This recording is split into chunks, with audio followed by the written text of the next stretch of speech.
What's going on, guys? I've got a 2006 Crown Vic, and I'm going to use this car to point out to you the location of the 3 fuses and the 1 relay for the operation of the starter. So we're first going to head under the hood.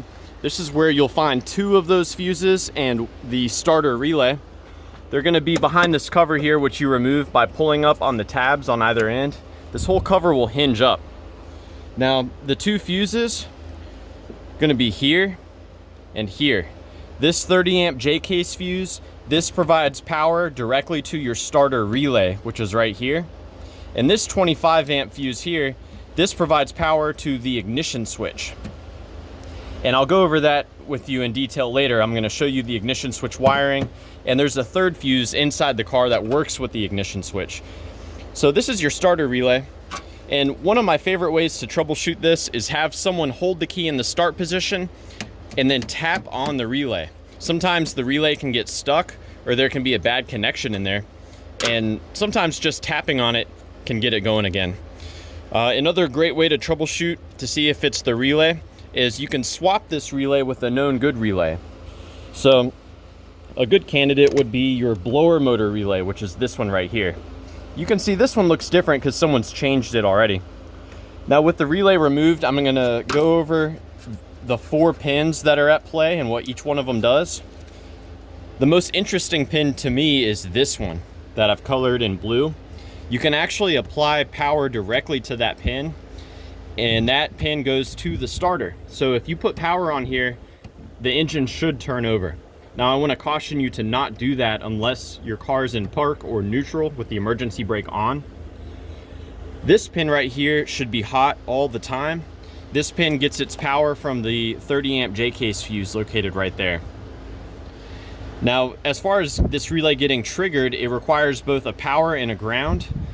The power comes from the ignition switch, and it goes through the neutral safety switch for the transmission. Make sure you're in park or neutral or the power will not show up here. The ground, on the police cars, this ground is always constant. On the non-police Crown Vics, this ground comes from the powertrain control module. So you should see a ground here.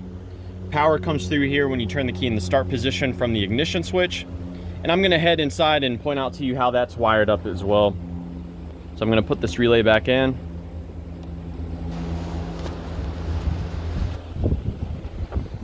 So that 25 amp fuse that I pointed out to you, that provides power to the ignition switch. And I've got the trim removed so we can look at the connector for that switch. And I'm gonna go ahead and disconnect it here. So switch disconnected. The power comes in through the red wire right there. So you can see the red wire. When you turn the key to the start position, the ignition switch sends that power to the green wire. So you should always have power at the red wire, and you should see power on this green wire when you're turning the key to the start position. This green wire goes to a 10 amp fuse right here. So we're gonna remove this cover. You pinch the things on either side. Now this 10 amp fuse that I've colored in orange, this fuse should get hot when the key is in the start position. So you can check that with the little exposed metal there. You can check to see if you're getting power there. From there, the power goes to your neutral safety switch, which is on the transmission. And if that switch is working properly, and if you're in park or neutral, then that power comes out at the orange pin that I've coded at the starter relay. So yeah, I hope this info was helpful for you guys. Please be sure to let me know if you have any questions, or more importantly, if you have any advice for troubleshooting the starter system on your Crown Vic.